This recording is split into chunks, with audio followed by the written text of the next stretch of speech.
Good evening, everybody. It's Michael Eilbrock with MJE Diagnostics, and I have another case study to share with everybody.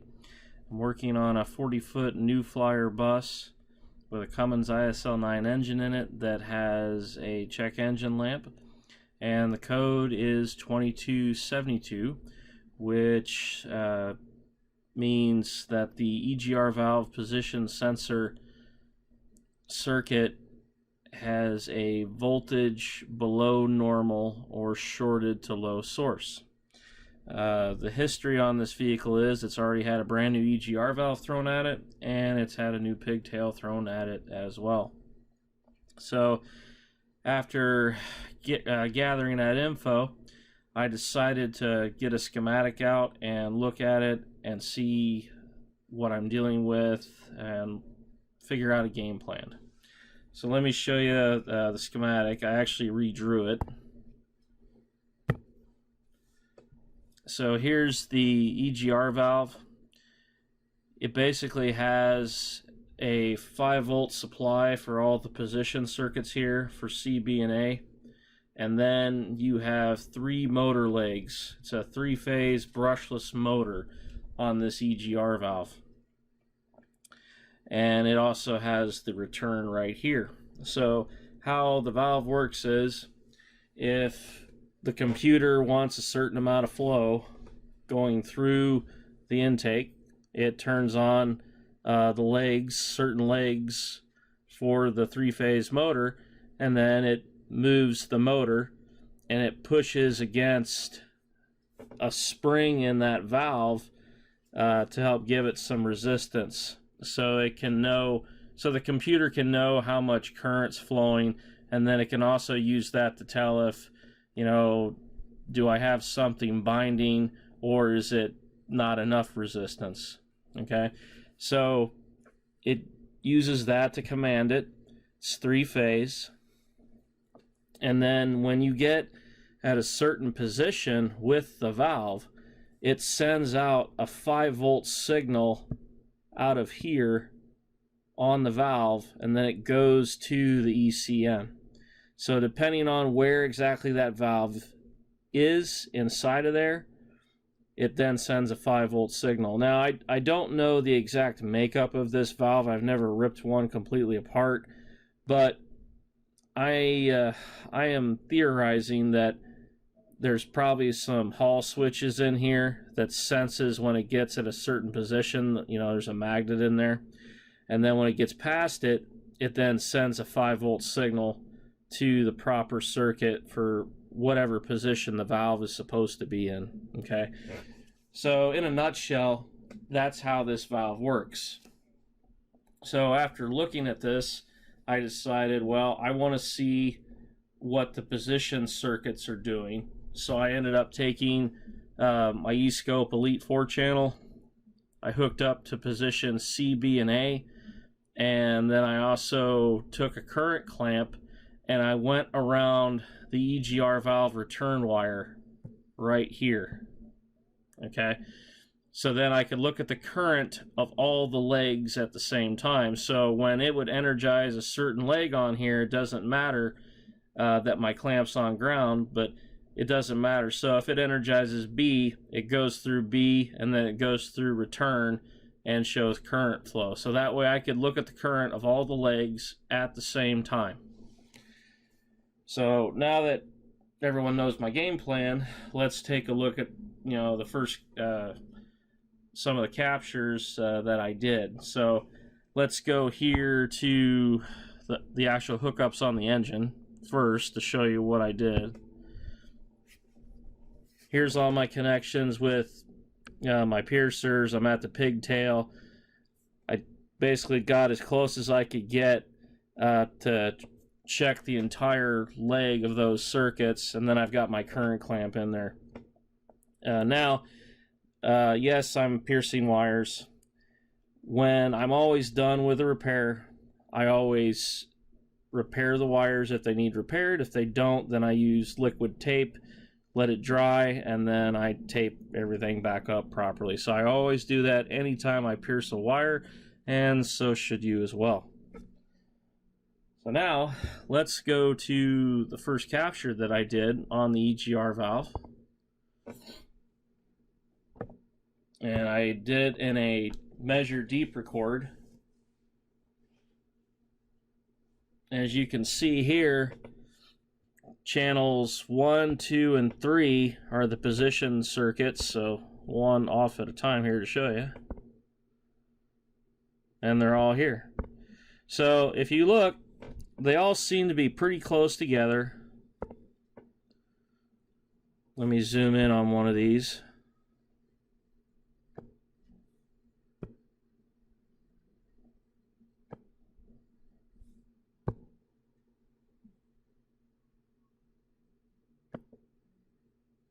There. So I'm zoomed in, and as you notice, they're pretty much on top of each other. They're spaced out. They're going to be spaced as it's moving the valve.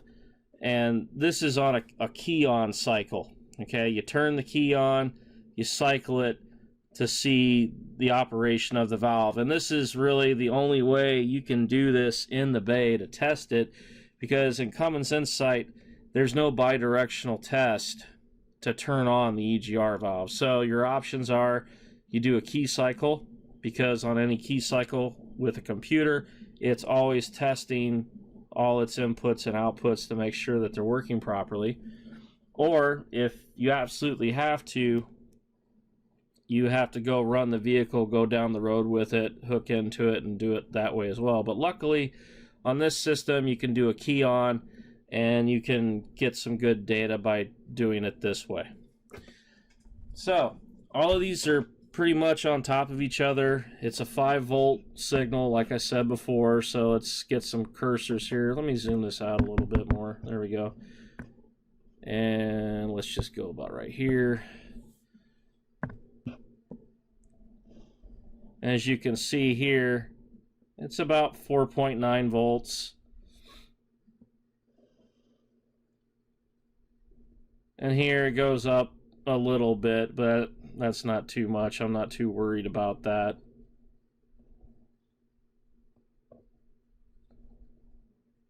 To me, that looks more like just like some interference, you know, from the motor when the motor's being turned on.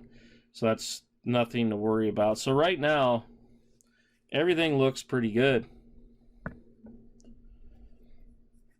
And down here on the blue trace, channel 4, is the current flow going through the valve. So let's just shut all those off for a second here. And as you can see, the current flow going through this new valve, if you go peak to peak from top to bottom, because the valve's current flow is being reversed when it's going in and out to push it out and pull it back in. You got about a little bit over an amp peak to peak with the Egr valve. Also, if you just turn one of these on and you zoom in, you'll notice that some of the current flow lines up with the position sensor signal. So it sees the signal where it's at, and then the computer turns on the valve to energize it. And then it does the same thing with the other channels as well. Okay, so now that we have a better understanding of how this valve works, we can now have a pretty decent idea of what we need to do to troubleshoot this code. So like I said before, the code is a 2272 code for voltage below. Okay, so as far as we can see right now, everything on this valve is working properly. We know how it works, and I did quite a few captures of it.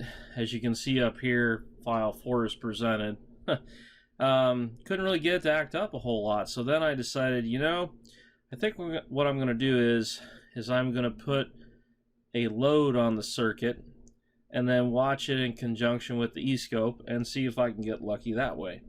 So what I ended up doing was I took my load pro and I just went into a banana plug here and teed off the 5-volt reference line that supplies the 5 volts for the position sensor circuits, put a load on it, and then I started shaking the harness to see if I could get it to act up.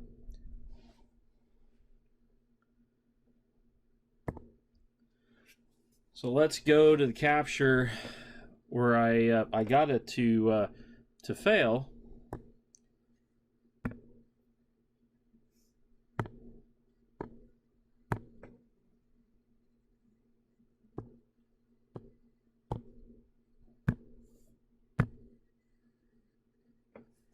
And on here, on this capture, this is where it failed. I'm not looking at current this time of the valve. I ended up taking my other lead, going to the 5 volt reference, which is right here on the schematic, 5 volt supply. And I started to shake the harness while I had the load pro button pushed. And on the load pro, it has a 25 ohm resistor in it. So if you take 5 volts and divide that by 25 ohms,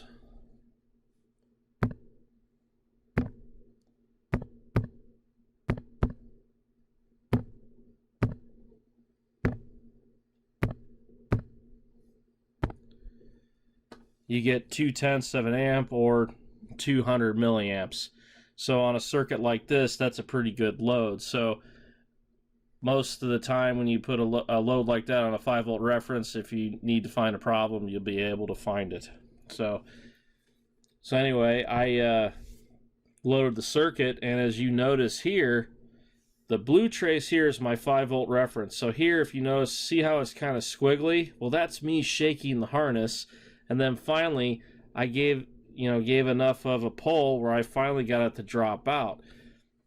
So let me take off all the position circuits, which is going to be the green, red, and yellow trace. And the blue trace here is the 5 volt reference. So the problem is in the 5 volt reference circuit. Because if you notice, the rest of the position sensor circuits, they're not doing much as well. These two aren't doing much for the 5 volt out because they're not the proper position for the yellow trace and the red trace here, as you notice. But the green trace, it's for another position sensor circuit. Notice how that the position sensor circuit for this one, it's high, staying high with the 5, but it's mimicking the 5 volt reference dropping out. So if you see that, that's a dead indicator, 100% accuracy that the problem is in the 5 volt reference circuit. And that's what's wrong here. So I was able to use the load pro to load the circuit and find the problem. Now, you don't have to use load pro. You can use any type of load test tool. The only thing I recommend is you use a load resistor. And the reason why I say that is because with an incandescent test light, the problem is when you first touch the test lamp to the circuit, you have basically zero resistance. The resistance doesn't build until the bulb heats up.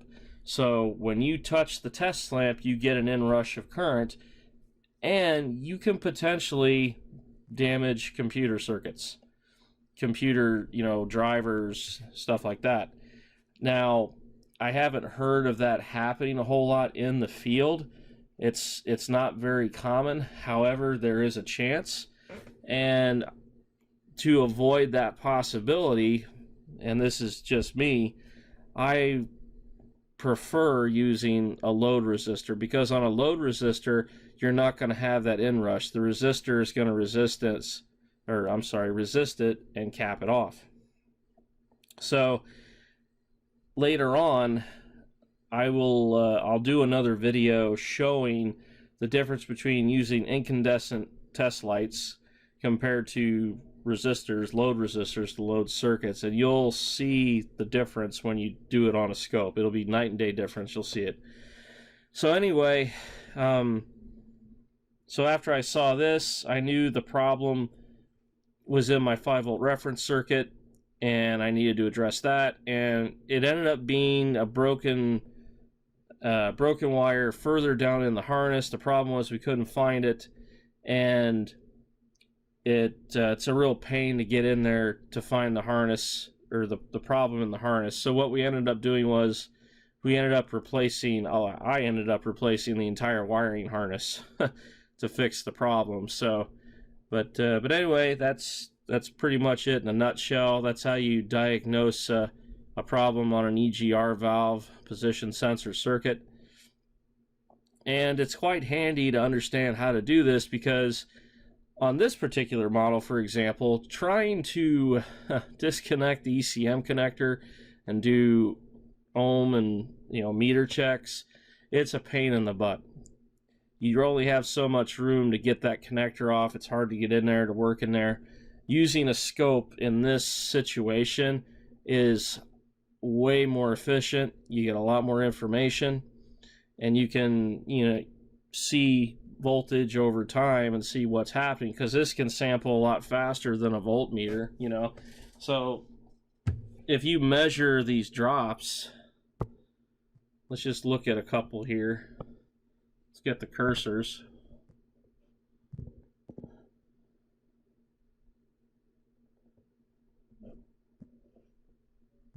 Okay, so that dropped from there to there. Yeah, we're at about 120 milliseconds. So that's basically on the borderline right there for like a really good DVOM, because some DVOMs have a pretty decent min-max and have about 100 millisecond refresh rate, but that's for a really good DVOM. That's like for the more expensive models. But that's borderline right there. Now, if you go here though and measure this part here as it starts to drop,